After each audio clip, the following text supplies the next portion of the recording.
নমস্কাৰ দক্ষিণ চতিয়াৰ যি ঘিলাধাৰী চেণ্টাৰ আসলতে এই মুহূৰ্তত এখন ব্যৱসায়িক প্ৰতিষ্ঠান আজিৰে পৰা মুকলি হৈছে আৰু এখন হাৰ্ডৱেৰ প্ৰতিষ্ঠান আৰু সাকিব হাৰ্ডৱেৰ নামৰ এক ব্যৱসায়িক প্ৰতিষ্ঠান আৰম্ভ কৰিছে চতিয়াৰ এজন যুৱ ব্যৱসায়ী এজন হল ৰবিউল্লাহ আৰু মই ৰবিউল্লাহৰ লগত কথা পাতিম আৰু আসলতে ঘিলাধাৰী এই দক্ষিণ চতিয়াৰ এই পিছপৰা অঞ্চলত আসলতে এটা অভাৱ আজি যি ৰবিউল্লাহ নামৰ যি যুৱ ব্যৱসায়ী তেওঁ আসলতে এক সপোন আছিলে আৰু আজিৰ দিনত এই ব্যৱসায়িক প্ৰতিষ্ঠানটো তেওঁ মুকলি কৰিছে আৰু মই ইয়াৰ ভিতৰ চৰা দেখাব চেষ্টা কৰিম আৰু এই ব্যৱসায়িক প্ৰতিষ্ঠানত আসলতে কেনেকুৱা ধৰণৰ সামগ্ৰী পাব আসলে সকলোখিনি মই ৰবিউল্লাহৰ পৰা জানিবলৈ চেষ্টা কৰিম দক্ষিণ চতিয়াত এটাই অভাৱ আছিল মানুহৰ ঘৰৰ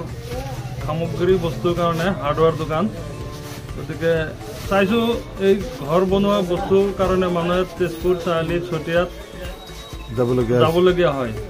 গতিকে মই তাকে চিন্তা কৰি এই সাকিব নামৰ হাৰ্ডৱেৰ দোকানখন মই খুলিছোঁ আৰু ৰাইজৰ কাৰণে যাতে ৰাইজৰ সুবিধা হয়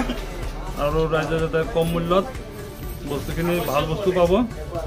এইটো অভাৱ মই দূৰ কৰিম বুলি মই এইটো মনৰ পৰা ভাবি এই দোকানটো মই আজি অপেনিং কৰিবলৈ সক্ষম হৈছোঁ ইয়াতে কি ধৰণৰ বস্তু উপলব্ধ হ'ব ইয়াত আপোনাৰ ইটাৰ পৰা লৈ এচি বুট মাটিৰ টিং ৱায়াৰিং মানে এটা ঘৰত যি বস্তু লাগে সামগ্ৰী বস্তু সকলোখিনি এক জেগাতে পাব আৰু ঘৰত থাকি বস্তুখিনি ইহঁতে ওচৰতে পাব কম মূল্যতেই দিম বুলি আশা আছে এইটোৱে ৰাইজৰ ওপৰত আশা একবাৰ ৰাইজেও আহি চাওক বস্তুবিলাক কেনেধৰণে কি কথা গতিকে ইয়াত কোনো ভেজাল বস্তু নাই চব এক নম্বৰ বস্তু আছে কাঠৰ পৰা লৈ মানে এইটো যে এটা ঘৰত বস্তুখিনি ইয়াতে এক জেগাতে পাই যাব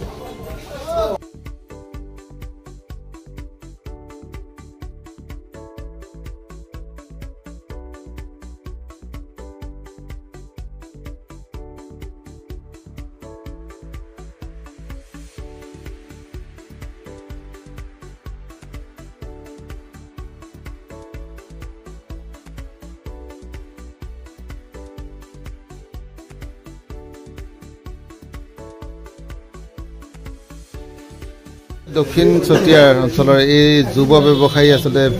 এই অঞ্চলৰ ৰাইজৰ বাবে এই প্ৰতিষ্ঠান মুকলি কৰিছে কি ক'ব আজিৰ দিনত মই পোনপ্ৰথমে আপোনাৰ নিউজ চেনেলক ধন্যবাদ জনাইছোঁ লগতে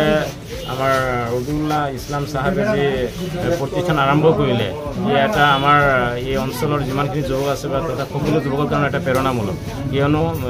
ব্যৱসায়ীৰ মাজত বৰকত আছে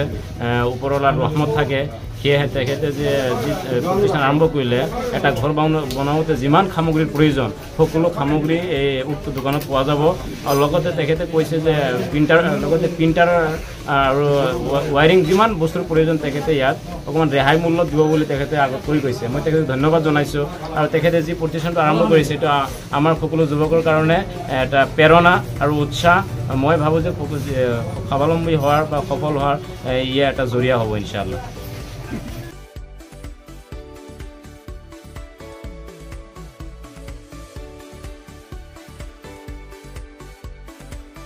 এই অঞ্চলত এইদৰে এক প্ৰতিষ্ঠান আজিৰ পৰা শুভাৰম্ভ হৈছে কি ক'ব এই মুহূৰ্তত এইটোতো হৈ ভাল হৈছে আমাৰতো সুবিধা হৈছে ওচৰত চব বস্তুখিনি আমি ইয়াতে পাই আছোঁ এতিয়া চতিয়াতকৈ ধৰক চাৰিআলিতকৈ অলপ কম ৰেটতেই পাই আছোঁ আৰু অহা যোৱাৰ ক্ষেত্ৰতো আচলতে যথেষ্ট সুবিধা হ'ব বহুত সুবিধা ইয়াতো ঘৰতে থাকি আচলতে সামগ্ৰী লাভ কৰিব হয় ইয়াত যদি কোনোবা আহি পইচা দি পেলাই গুচি যায় মালটো লৈ পেলাই ভিডিঅ' বনাই মালটো পঠাই দিয়ক পঠোৱাৰ ব্যৱস্থাও আছে ইয়াত তেনেকৈ পঠাই দিব পৰা যায়